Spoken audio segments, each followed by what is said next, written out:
Hello everyone and welcome back to my channel. Apologies for having radio silence over the last week or so, except for a couple of reels. I've been away to Devon, as you know, partly a thrifting trip and also to see my friend. But also the other thing, I had a bit of a heavy cold over the weekend, didn't feel very well, still sounding a little bit blocked, so excuse me if you can't hear me very well. So I've decided that I'm going to break the videos up into 2 days just because I bought a lot, especially in the charity shops. So this video, I'm just going to take you around Ellie's Attic secondhand store. First of all, very brief footage in there, very overwhelming, stuff packed in absolutely everywhere. Then I'll take you on to an antiques and flea market. Again, just a couple of stalls because it wasn't that busy and I just didn't want people to feel uncomfortable, and I was like zooming in on the prices they were charging. So yeah, there's a little bit of footage of us out and about. Also, the other thing, I didn't do much footage because I was with my friend and we haven't seen each other since November. So we're having a good catch up while I was staying with her. So I didn't want to do too much filming because we were chatting.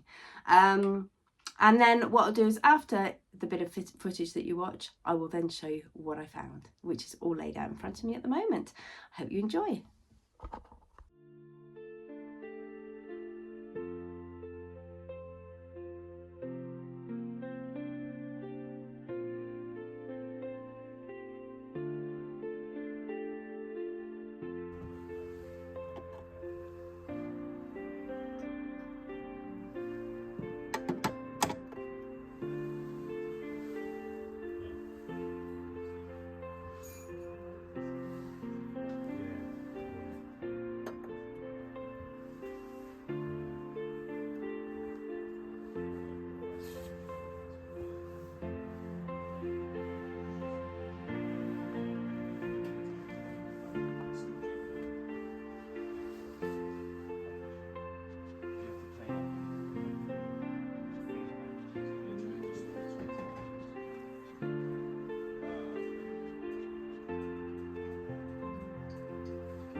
Okay, so that's the video. So I'm going to try and split these up. I'm going to tell you where I'm going to list the items, whether it's on my platforms or whether it's on my website, because I've got a few things here that are going to go on the website. I'm going to start off with the bits and pieces I picked up from Ellie's Attic, which is in Dawlish Warren on the Shutterstown Industrial Estate, if anybody is interested in visiting. She has got so much there, as you saw in the footage, and she kind of just throws out a figure when you bring the stuff up to pay. So I'm sure she'd be open to haggling as well. So without further ado, let's get started. So Ellie's Attic, first of all, in Dawlish Warren. First things first, I picked up was this very cottagecore. It's a pot stand, a casserole dish stand for the table or for your countertop. It's in brilliant condition, as you can see. The tile on top, the ceramic tile, is not chipped at all. It's in really clean condition. The back of it as well, It's got like a tartan design on it. There is a barcode there, so I would say it's probably early 2000s, excuse me. And it says time for design, Somerset, England, do not immerse in water on the back. I can't tell you how much I paid for these because she kind of did a ballpark of £20 for the lot, which is pretty good. So that will be going on my platforms hopefully later on today or tomorrow. The next thing that I got was this ice bucket. Again, I don't think there's much age to it at all, but really nice, very clean inside. Nice kind of cool beach colours in it. There's a little bit of tarnishing to the lid just because I think it was stored in the damp warehouse for a while. But I've given it a good clean and it's come up really well. And that's the base of it just there. So that's the ice bucket. Then the next thing, so those are going on my platforms. And then the last thing that's going on my platforms is this wonderful brass jug. As you can see there, it's marked India on the bottom and it's got a lovely leaf and floral detail all the way around. It's hand carved, which is so pretty, and it's a really good size. I think it's 30 centimeters tall. I would say that that's probably 90s. It does actually have a part of a Woolworths label left stuck on the bottom. So Woolworths, I think, we're around until, I'm not sure, early 2000s possibly. I might be wrong, it might be later than that, but I do think that that's probably kind of about year 2000, around about that time anyway. Let's think what else. So, oh, and there's one other thing that I got. And this is the reason that I actually went to Ellie's attic, because I saw a reel advertising her attic and I saw this on one of the shelves. It took me a while to find it. I had to go into the furniture side, but look at this. Now, I know magazine racks aren't so on trend anymore because people tend not to read magazines or newspapers as much. However, you can keep vinyl in it. You can also keep a laptop in it. Anything, really. You don't have to just keep magazines in it. And it's hand carved. It's rather beautiful. I need to clean it up because it's very, very dusty. But I just thought that was a little bit special. And that one she charged a £5 for because I'd already paid £20 for the rest of it. And then she said a £5 for this, which I thought was not too bad. Okay, so then that's also going on my platforms. So the rest of the stuff that I'm going to show you now is all going to be going on the website. Again, at Ellie's attic, I found this lovely, I'm not sure that it's German, it doesn't feel that heavy, but the glaze would tell me it might be German pottery, but there's no marking on the bottom. Normally with German pottery, there's marking on the bottom, so it tells me it might be a little bit more modern. Although that rim, I'm not sure, so I need to research this one. There's a tiny, tiny nibble of a chip on the top there, but obviously you can't really see that when it's stood up. And it's just a really, I love this whole smooth shape. I just thought that was really special. So that'll be going on the website, hopefully later today or tomorrow. Then the next one, it's another pastel green jug. This I think is older. I think it's originally a wine jug. I mean, hence the grapes. So you can see it's embossed there. You've got this lovely kind of ridge design coming down from the handle. And then there's ribs around the foot as well. It's a lovely large pouring spout here, and then there's a small chip here, but it doesn't actually show when it's stood up.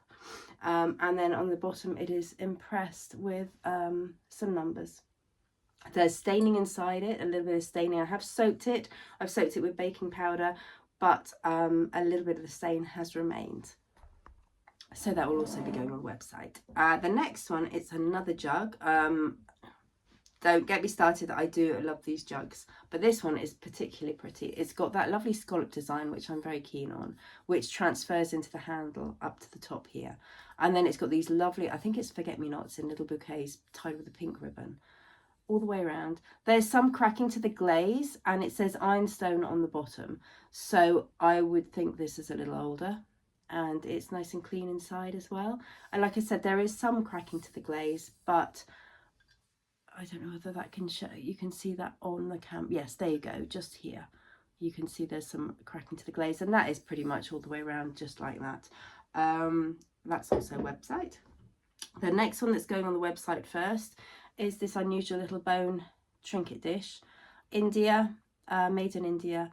Lovely carvings there.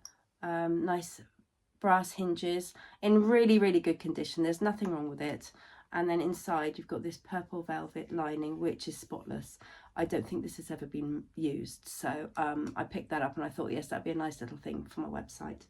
So that's also going on the website. Then I've got this. This is my favourite thing that I picked up today. Sorry, this little bone pot was picked up at the Antiques Fair and Flea Market. Also Ellie's Attic, the second-hand storage shop. I picked this up. So this is hand embroidered in the top here, and that's in the lid. Now this has never been used. It's got a little bit of wear underneath, but that's just age. There's no scratches to the glass, and this little powder puff is completely clean. There's no evidence of it ever having been used. Obviously the pink has faded around the edges, probably from some sun damage. Maybe it sat on a windowsill somewhere for a long time, but as you can see, the glass is in excellent condition as well, and so is the powder puff with a little pink bow at the top where you pull it out. So that was one of my favorites. Just absolutely gorgeous. That and the forget-me-not jug, I think, were my favorites. What do you think? What do you think was your favorite? But that's very pretty. I think it's probably 1980s. But yeah, I just love that. So the last thing, 3 brooches. Now I'm not sure. Then I've got 3 brooches here. So we've got this one here, which I don't think is particularly old, but I thought that was very pretty. I love that oval, and it's just like a matte kind of pink background with like a white marbling over the top for the first one. The second one, I think, is probably 1980s to 1990s. It reminds me of a ring I had, and it's in like a sterling silver and then a lovely kind of amethyst colour stone in the middle, which is very pretty. And then the last one is older. It's got a velvet back, and I think it might be solid brass frame, and it's like a little cameo, but it's black background, and it's a 3D rose. As you can see, that's 3D of a rose. So that's it. So that's everything that I found. Those are also at the Antique and Flea Market, as well as the little bone trinket dish. Everything else I found at the secondhand storage unit, Ellie's Attic. So yeah, what do you think? What do you think of everything I found today? Obviously I'm going to be doing another video with my part 2 of my haul, which is all the charity shops that I visited on both Friday and Saturday, and there's a lot more in those ones, and so the video will be much longer as well. But yes, let me know your thoughts on this lot. What are your favourites? What would you have left behind? Have you got any ideas about dates of any of these things? Whether any of these things are modern when I thought they were old, or the other way around? And just let me know what you think. I hope you enjoyed the video. If you did, please click like, click the bell to subscribe to get reminders so that you know when I release a new video. Please subscribe if you'd like to, and always leave a comment because I love to hear from the people who watch my videos. Thanks very much for watching, everyone, and I'll be back real soon with part 2 of the Devon haul.